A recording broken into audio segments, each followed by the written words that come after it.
What's happening, my fellow geeks and geekettes? Welcome to a very impromptu episode of Cosplay Chris.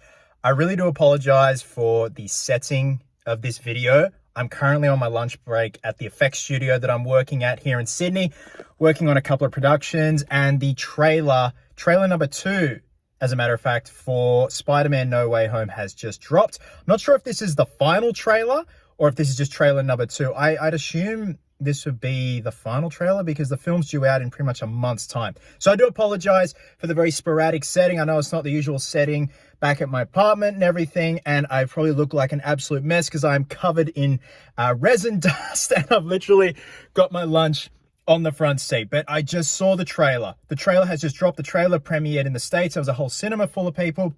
And I just want to do this very impromptu, quick little review of the trailer because holy shit, what a time to be a Spider-Man fan. I loved everything about this trailer. I love what they showed and I love what they didn't show. Very, very smart of Marvel. So I'm very sorry if I'm a bit shaky. I don't have a tripod or anything. But yeah, just want to briefly touch on the trailer. I was pleasantly surprised with what I saw. I was pleasantly surprised, like I said, with what they showed and what they didn't show. It seems like the stakes are going to be a lot higher in this film. Peter's really not coming to terms, but he's having trouble being Spider-Man, which we've seen in previous incarnations of other Spider-Men, which hopefully we will see in this film. But it just seems like I buy more into the fact, and there's a bird, of Tom Holland's believability as a high school kid. He's my favorite Spidey by far, don't get me wrong. Garfield, you know, did have his weaknesses, but he did have his strength. Maguire, always love Maguire because he's the OG. But with Holland, I really buy him as the fact that he's this kid that just wants to be a kid. He doesn't exactly want to be a hero all the time. We see the interactions with him and Doctor Strange. And then we see Alfred Molina as Otto Octavius. And his back and forth with Peter, Ned, and MJ was brilliant. I didn't think it was cheesy or cringy. I really loved it. And then we see Willem Dafoe's Green Goblin. We see Jamie Foxx's Electro. We see Sandman, which I assume Thomas Hayden Church is coming back for. I'm pretty sure I did read that he was in this film in some way, shape, or form. And we also get a quick glimpse of the Lizard. It was so fucking sick to see all of these guys, these old school characters and new school characters in this film. Now, that's what I loved in terms of what they showed. I love what they didn't show. I love that they didn't show Andrew Garfield and Tobey Maguire.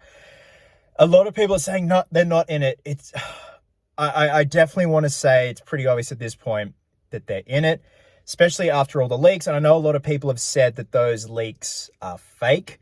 But if you see clips of the end climax at the end of this trailer that takes place in a construction site, a skyscraper in progress with all that scaffolding, from what we've seen of those leaks of the three boys together, the continuity marries up pretty well. So I'm glad that, look, I want to say that they are in the film.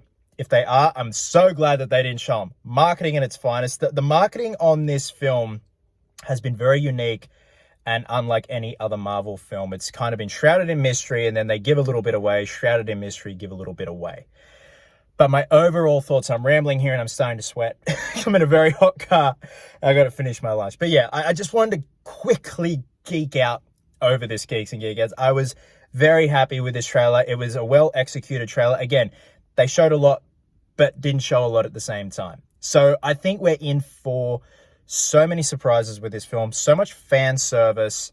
Alfred Molina is just a delight as always to see on film, and it was so good to see him back. It's so good to see Willem Dafoe back, and you hear him with his little bit of dialogue and just that creepy voice. It's just brilliant. Like, I'm getting goosebumps now talking about it. I'm very interested to see where they take Jamie Foxx's Electro character, and also Sandman. If Thomas Hayden Church is back for that one, brilliant, because I loved his portrayal of the Sandman in Spider-Man 3 back in 2007. I thought it was a very deep, serious take, and he was the guy to do it. Also very keen to see where we're at in terms of the character of Lizard.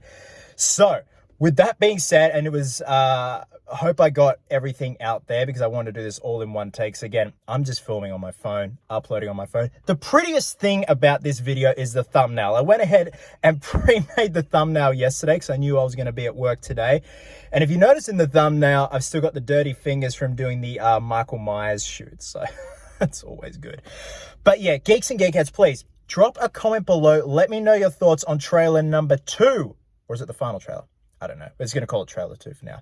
For Spider-Man No Way Home, what are your thoughts and expectations? Do you think they showed too much or not enough? And what are your thoughts on Andrew Garfield and Tobey Maguire returning? So with that being said, guys, wherever you're on the world, please have yourselves an absolute cracker of a day. I hope you're well. Hope you're happy. Be merry. Be silly. And until next time, Geeks and Geekettes, please always remember, lunch break cosplayers do it best.